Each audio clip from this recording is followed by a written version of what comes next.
fiercely proud of her roots. Her Royal Highness is, of course, a popular Yorkshire figure herself. And best known as the Royal at Wimbledon, whose kindness to runners-up won her millions of admirers. Catherine devoted 4 decades to public service and was an inspiration to royals who followed. She represents the best of the royals. She is the perfect ambassador for the British royal family. After marrying into the family 60 years ago, I, Catherine Lucy Mary, take thee, Edward. royal life has come at a cost. From those who doubted she was good enough, There was a lot of opposition to the marriage at first. to a strained early married life. Catherine was effectively an army wife, and I think that meant quite long spells away from her husband. And with events that led to depression, which nearly ended the marriage. I'm told that Catherine had thought about seeking a divorce. This was a lady who'd been put through the ringer. Catherine withdrew from public duties and shunned her royal title. The fact that she stepped back without making a big song and dance about it, she's a bit of a royal pioneer. She's challenged royal convention throughout her marriage, from converting to Catholicism to taking on a secret new role. I learnt more from these children than I ever taught them. Beloved by the public and the good causes she supports, how has Catherine succeeded where so many royals have failed? At an age when most people would be forgiven for putting their feet up, she just keeps going on.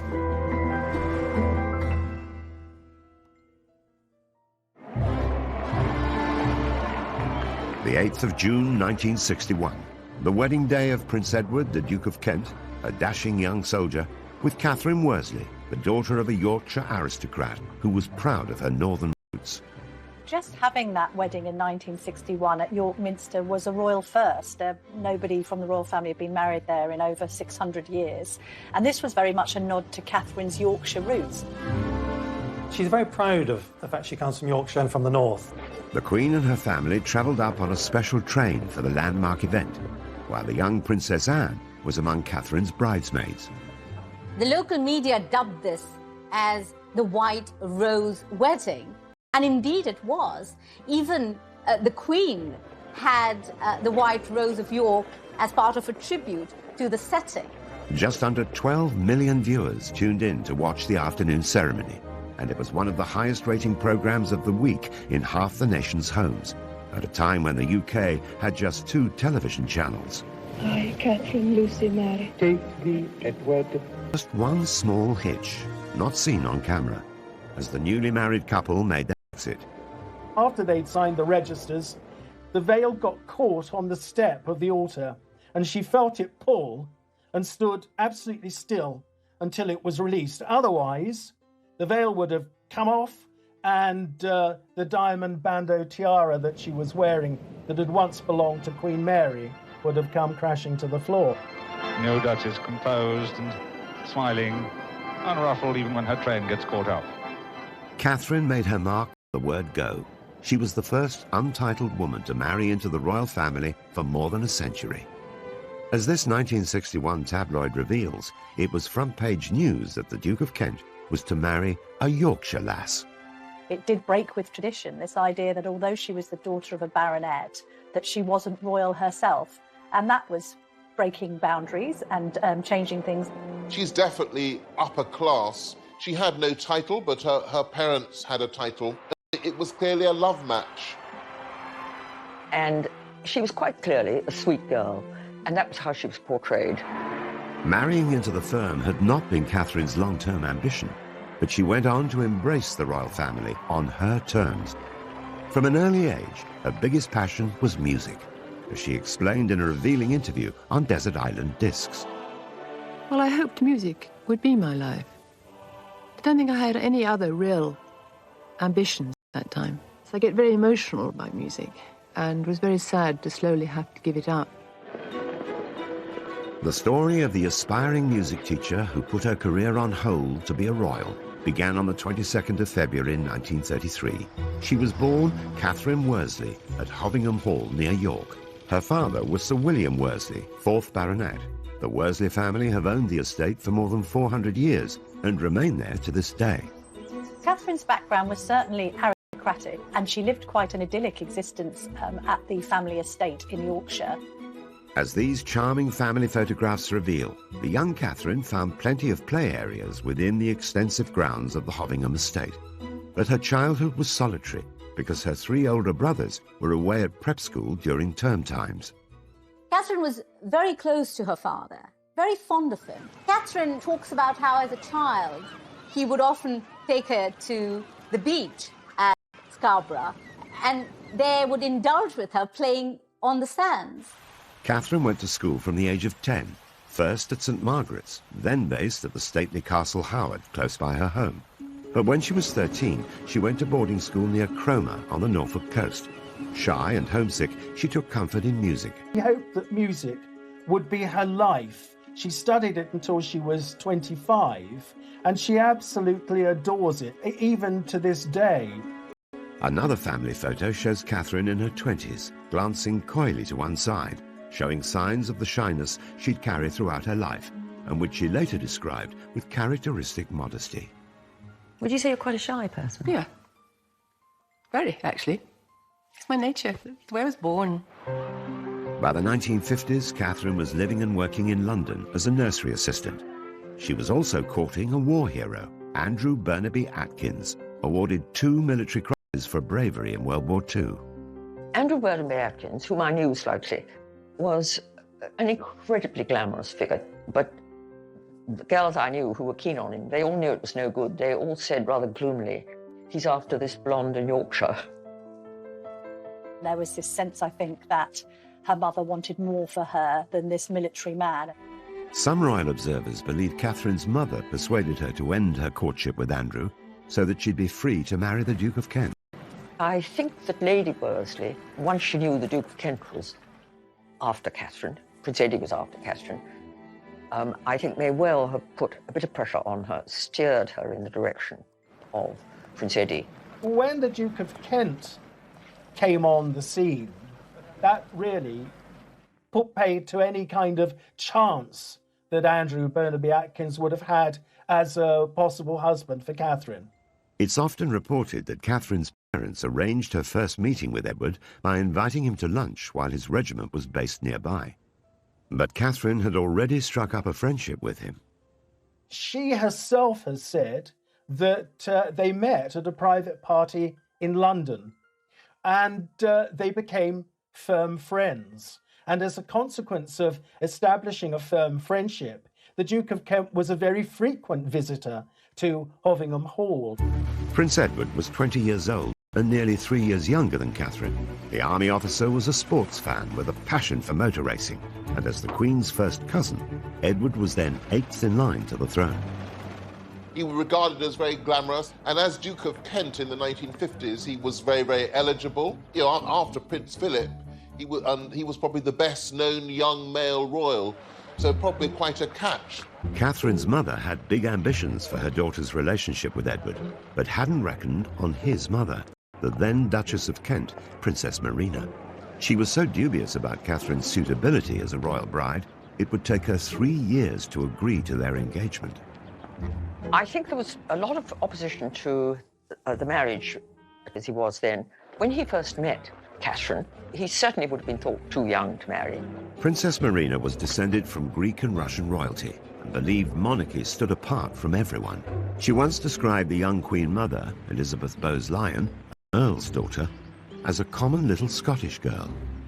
Princess Marina wasn't totally sold on the idea of her son marrying the daughter of a local squire. There was one occasion when Edward was with his family and other members of the royal family at Sandringham.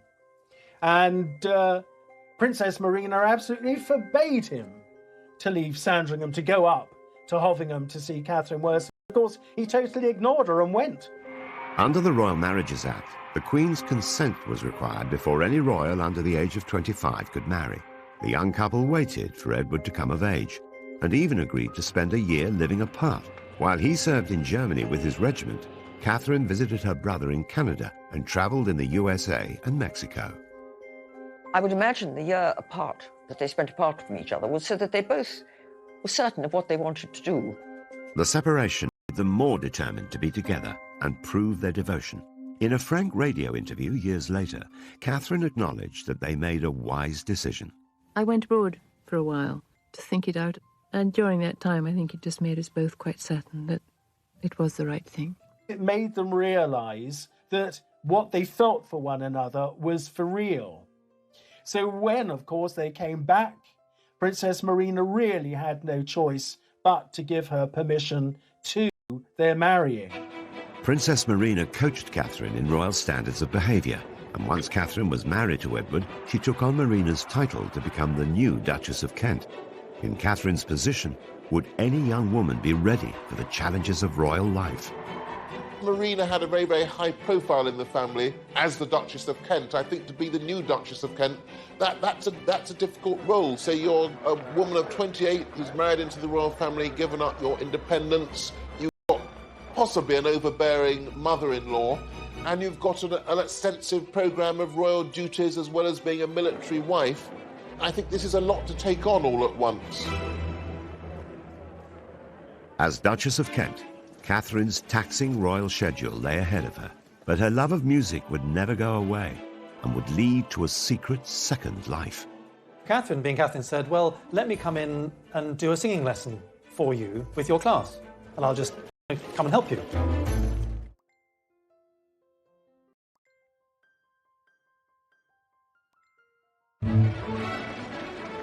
Was now Catherine, Duchess of Kent.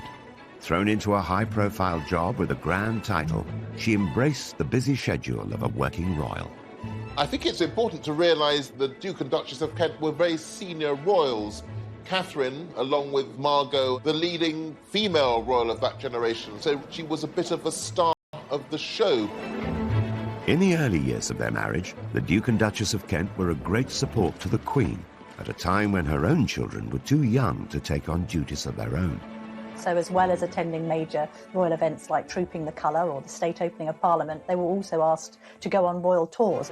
The Kents represented the Queen overseas many times. One of their earliest visits was to Uganda in 1962 to mark the country's independence from British colonial rule. There's about 45 countries that go through that process in the first 30 years of the Queen's reign. Uganda, British Guyana, Barbados. This is a very important representative function. So the Duke and Duchess of Kent were very significant in that. Catherine gave birth to their oldest son, George, a year after their marriage. They joined Edward in Hong Kong for a year during his military service. By 1970, they had 2 more children. While the Duke had served in Germany and Cyprus, Catherine was mostly in the UK, juggling her busy royal schedule with raising their family. Catherine was effectively an army wife, and I think that meant quite long spells away from her husband, and I think proved very difficult for a couple just starting out in life together. I think if you marry somebody who's in the army with a serious career, you'll get to have periods of separation, and I suppose it does pall eventually, but I think it's probably, she would look back on that as quite an important time in her life. Catherine's time was filled with numerous public duties. Though she never overcame her shyness, she kept her common touch and felt right at home with everyday people. They said they didn't know what to do with themselves in the holidays. You don't have that problem, do you? Nice to see you all. The fact that she was always very cheerful looking and smiling, the fact that she was quite tactile with members of the public, I think really endeared her to the nation at the time. Catherine seemed to hit on the ideal formula for royal conduct. She'd be an inspiration to the royals who followed her example, like Princess Diana. They both understood what it meant coming from the outside and having to try and adjust to a very different way of life. As Diana was to achieve later in her charity work, Catherine kept the focus on the cause rather than herself. The earlier stage of her life, when she had a bigger public profile, it was about bringing the public profile to the charities. Catherine did this, Diana did this, so it wasn't about look at me, it was about the work that she did. Catherine through the annual Wimbledon tennis tournament. Her husband has been president of the All England Club since 1969. She accompanied him for more than 3 decades and was soon invited to present awards. I always used to observe how humane she was in always comforting the loser and speaking directly and passionately to the person who hadn't won the trophy. Catherine's most famous moment of consolation came in 1993, when Jana Novotná was beaten in the women's singles tournament by Steffi Graf. As this famous TV coverage reveals, Novotná burst into tears during the presentation ceremony. The loser had to make do with some royal words of comfort from the Duchess of Kent. Catherine's embrace, watched by millions of viewers, revealed her to be one of the most demonstrative of royals. Although some people might have been surprised at the member of the royal family just expressing a natural human emotion, for Catherine that was just the normal, natural thing to do, and it was very impressive. In a candid interview years later, Catherine was still modest about her hug with Jana Novotná. You put your arm around her, and well, that's what you do when people are crying. A lot of people at the time said, my word, a member of the royal family. We are quite normal people. We do hug people who cry. We don't say, no, don't stop crying, no.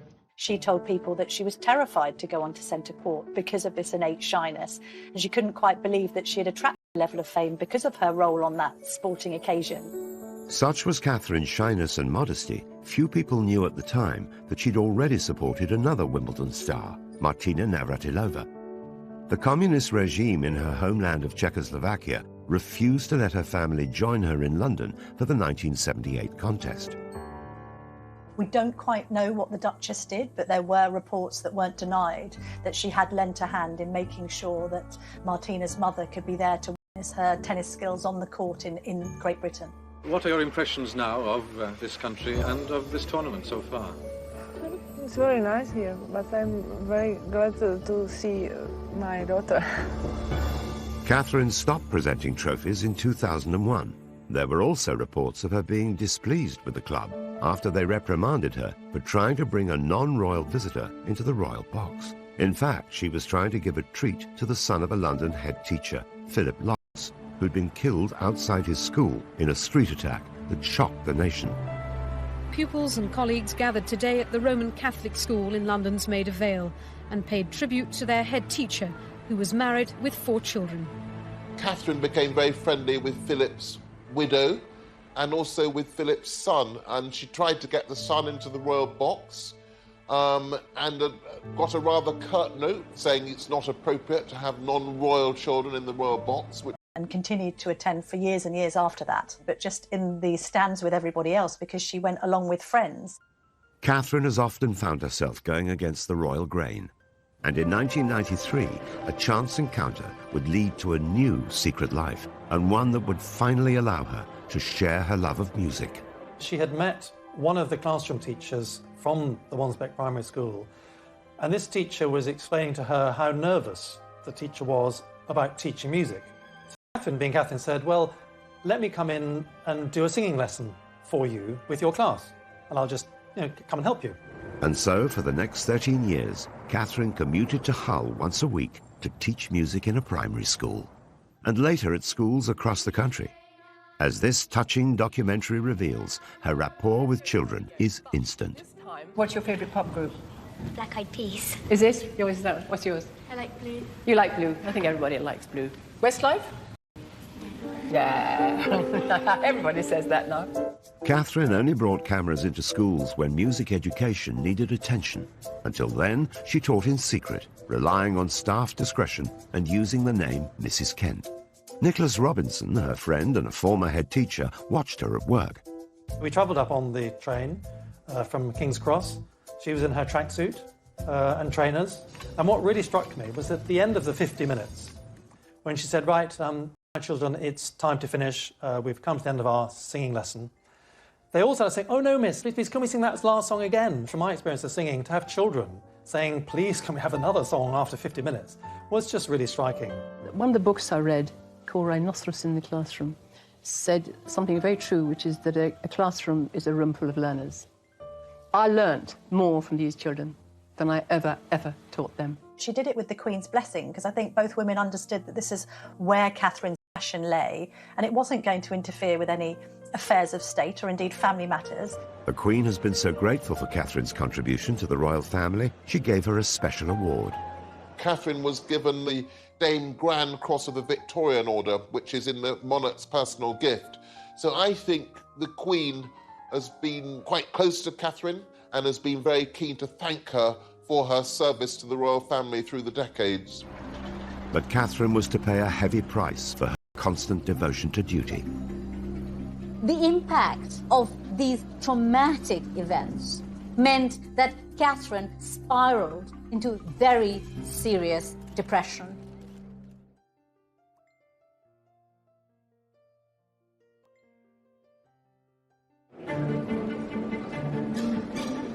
In 2002, whilst Catherine was teaching, I really will. Come the mid-90s, a lot of other royals have stepped up to the mark. Catherine decides to step back, as it's now known. She doesn't make a big announcement and sing-song about it. By announcing that you're stepping back from something, you draw attention to yourself. So I think that what she did was much more dignified.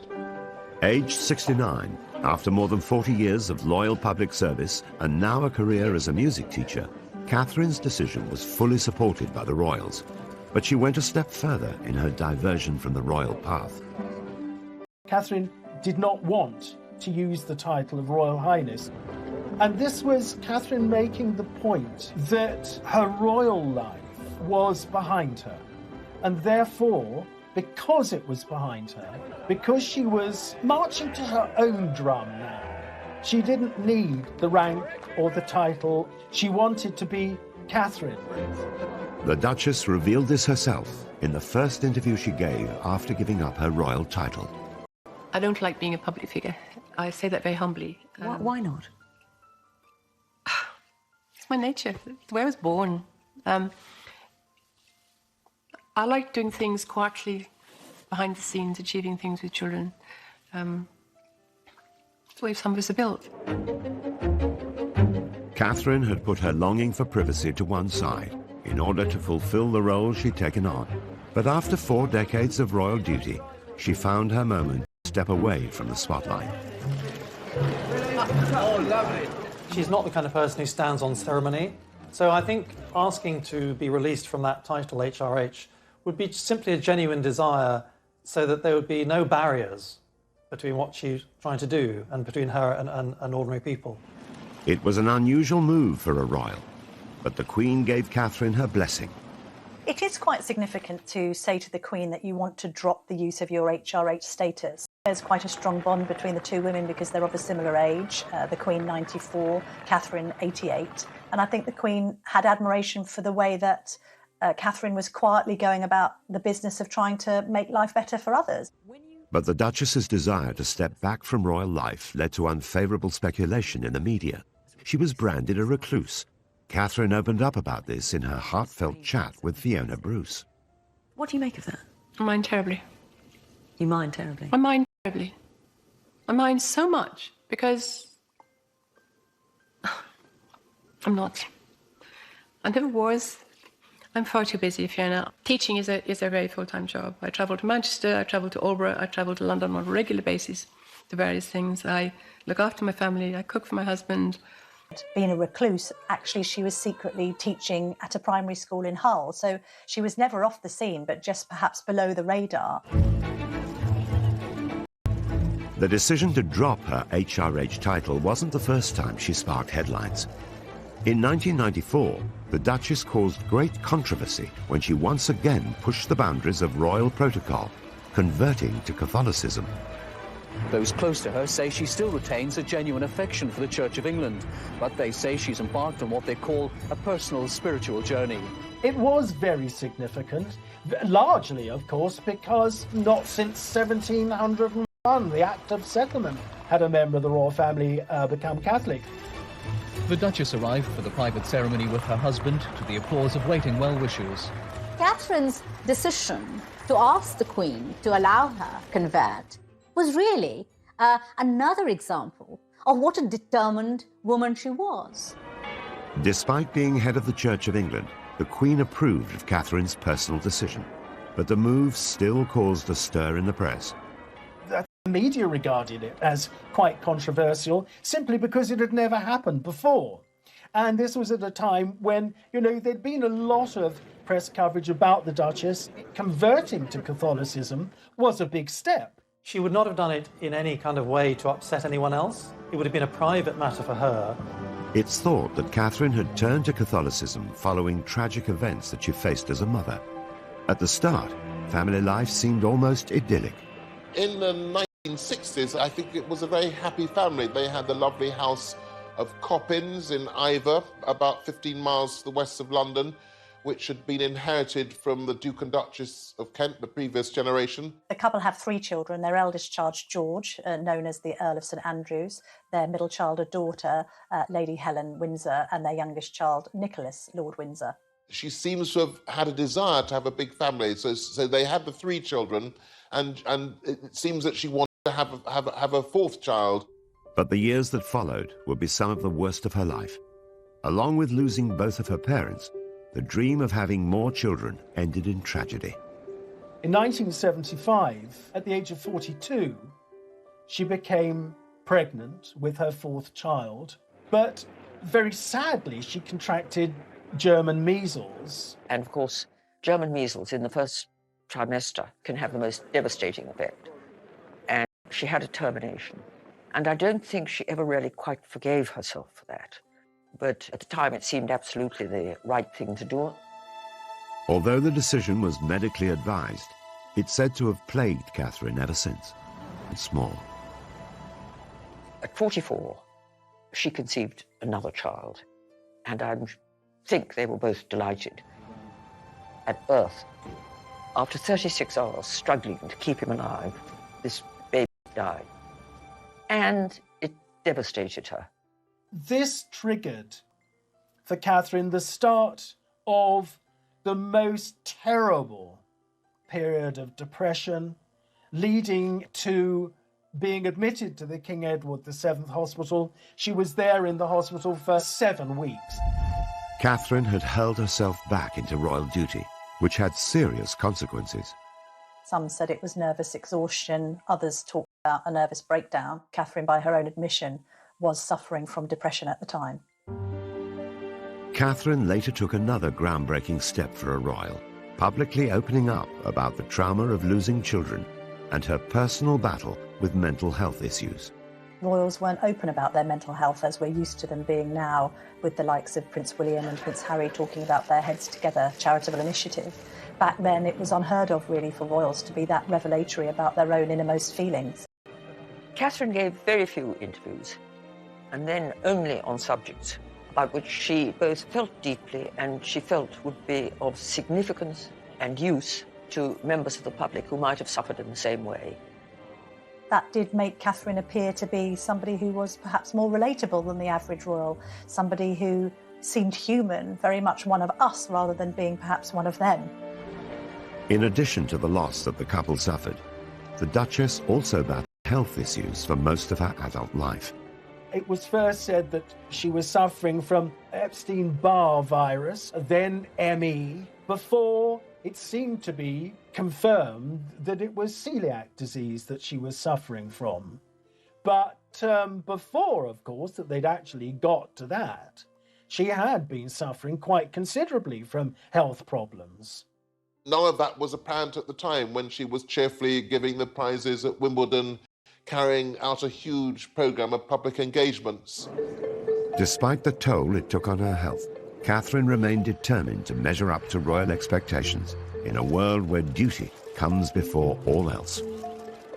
It epitomizes the essence of this determined woman. You know, she refers to herself as a perfectionist, and she says, I'm a 24-hour person. Since I've known Catherine over the 20 years, she has always worked tirelessly. And I know when she was teaching in East Hull, that over the 13 years that she was teaching there, I think she only missed 2 days. Despite Catherine's personal struggles, her primary and her mother, a large part of Catherine's life has been dedicated to charity work. She is so aware that she's born into wealth. She marries into the royal family. And that gives her a voice and an ability to make a difference. It's not a crazy dream. It's a possibility. I really do believe we can actually do this. She has served as the patron, president or board member of more than 100 charities. The Duchess's visit is to highlight the work of VSO volunteers by raising their profile in Macedonia and helping persuade government and people that those with mental and physical problems should not be stigmatised. With Catherine, the charities that were closest to her heart always seemed to be music, children, and the elderly. One especially close to her heart was Helen House in Oxfordshire, the home for terminally ill children, and she was a great presence there. I learnt, I suppose after I'd been here 4 or 5 times, it suddenly came to me how tears and smiles walk side by side. I think the Duchess of Kent was very much the kind of royal that didn't just want to be on a letterhead. She actually wanted to go and witness the work being carried out by charities firsthand, and even at times take part in it herself. For some years, Catherine went as a volunteer on pilgrimage to Lourdes in France, getting up at 6 o'clock in the morning, going to the hospital, helping to bathe and dress one of the pilgrims, or helping to feed them, sitting with them having a cup of tea, a cup of coffee, or just chatting to them. After she took on her role as patron of the Samaritans, the Duchess insisted on becoming a Samaritan herself, personally taking calls from those in need. She worked for them as a volunteer for many, many years, and she was always known as Kate. And, of course, nobody knew who they were talking to. I remember I said to her, how do you cope if somebody rings up and says, I want to die? What do you say? And she replied, you have to cut everything else out and focus solely on trying to help that person. Here's a woman who's led a life of the most unimaginable wealth and privilege, and yet has managed to retain the common touch. She's still that golden-haired lass from Yorkshire, you know, who married the royal prince. Whilst Catherine directed the spotlight onto her charities, what many didn't realise is that her marriage to the Duke of Kent was under great strain, and had been for some time. Catherine and Edward were quite different people with very different interests. And though they were very much in love and had a loving family life, this put a strain on their relationship. But 2 children and Catherine's serious depression, the relationship became strained to the point of breaking. Catherine needed her husband to be there for her. Edward was raised as a royal. He was part of the royal family. With the repression that can bring, with the restrictions that can bring, Edward wasn't able to deliver. It's even thought at the time that the couple were considering divorce. I'm told that Catherine had thought about seeking a divorce, but certainly the Duke of Kent promised the Queen that there wouldn't be a divorce. Divorce was still frowned upon by the Church of England, and as its head, the Queen could not have supported such a controversial decision. Catherine stuck very closely to doing the right thing. She would never have dreamt of doing anything that she felt the Queen would disapprove of. She did not allow any marital discord to affect her relationship either with the royal family or with the life of service she had chosen. Edward and Catherine stayed together, and so whilst they would still undertake engagements together, they began drifting apart and would lead pretty much their own separate lives. When newcomer Diana faced similar struggles in her royal marriage, an unlikely friendship developed. She understood Diana's problems. She could see the privilege, but also the pain.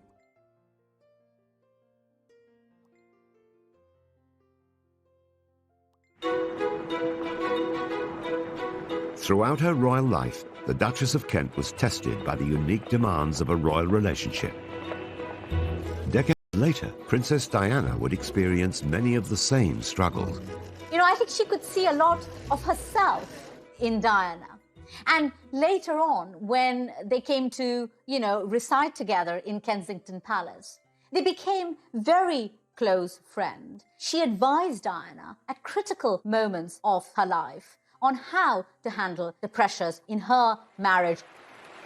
Despite the age gap of almost 30 years, Catherine and Diana formed a unique friendship that lasted until Diana's death. Catherine and Princess Diana went through a certain number of the same experiences.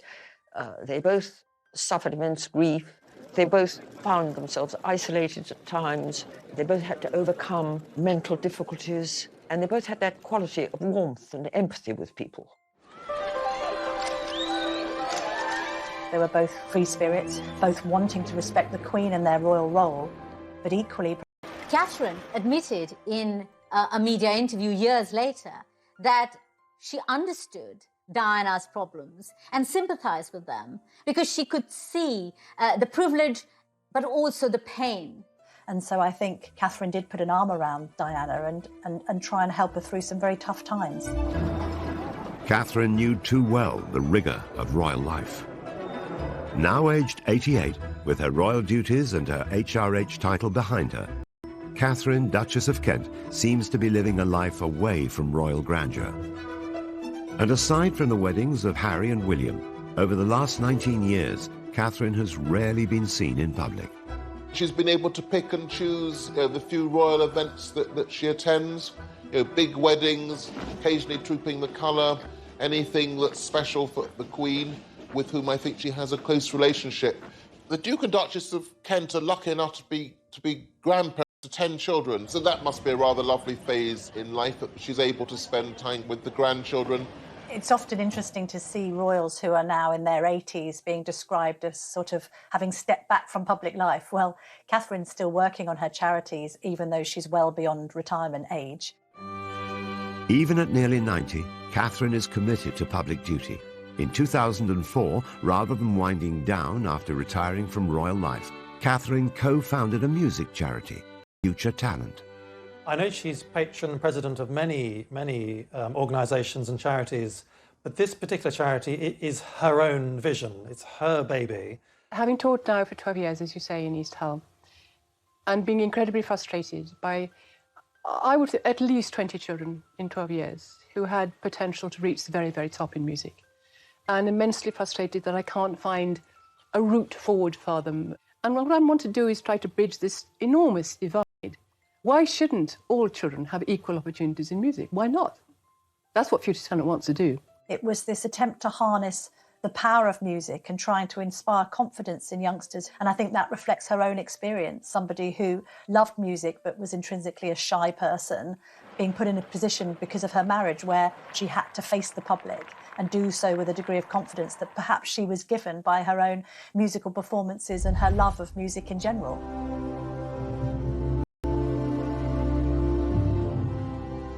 The charity has recruited ambassadors such as Dame Judi Dench and Sting, and Catherine has organised concerts at Buckingham Palace and Windsor Castle for the young musicians.